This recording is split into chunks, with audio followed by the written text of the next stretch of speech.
what if I grow and my partner doesn't?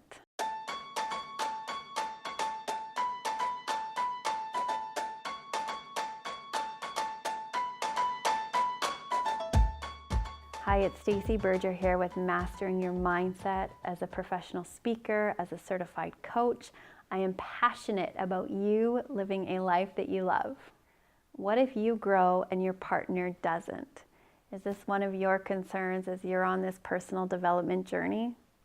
And you can see how that can be really important to recognize if that's one of your fears. Is that what if I go on this journey and I start to grow and I better myself and my partner doesn't, and I end up leaving them behind? And I don't want to lose my partner. I don't want to lose that relationship. And so what can happen is if we're not aware of that paradigm, if we're not aware of that fear, people tend to live a more muted version of themselves because they're living in the fear of not wanting to leave people in their lives behind. So how do you handle that fear? This applies to lots of different fears that we can have when we're about to grow. But where it starts always is in the question, what would I love? What would I love for my life? As there's a part of you that's yearning for more, yearning for growth. What is that growth? What would you love for your life, for your health, for your relationships, for your career? And what would that growth look like? What would you be doing together? What kind of conversations would you be having? Put them inside of that picture. Put them inside of that image so you have in your own mind them growing with you. The powerful thing that happens as we embark on our personal growth path and as we do our own work, it's so wonderful to see the impact and the ripple effect that starts to happen on the people around us. As we're bringing our best self, we often are inspiring other people around us to be their best selves. And in saying that, though, we can't change anyone. Everybody has their own choice, what they're going to do with that information, how they're going to react or respond to that. And at the end of the day, you want to ask yourself, what kind of relationships do you want in your life?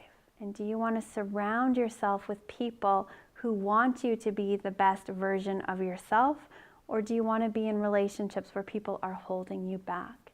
And ultimately, sometimes there are tough decisions that need to be made in our personal growth journey. A lot of times, people are going to see what's happening for you, and as you're living with more joy and more expansiveness, there'll be so many people that say to you, I want what you're having. Tell me what you're doing because it looks good on you.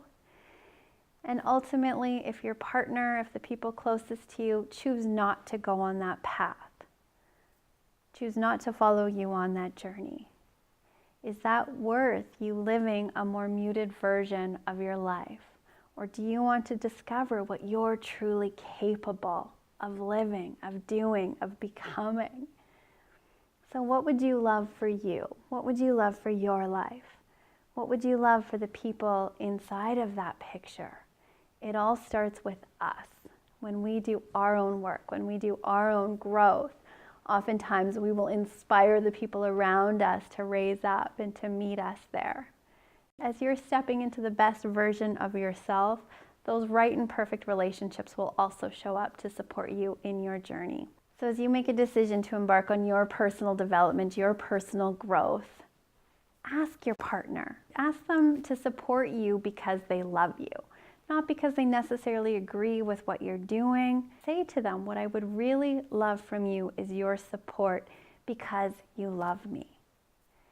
And enter into an experiment with them. That as you do this work, as you start to live from your vision, as you're serving that vision with action, ask them to support you inside of that.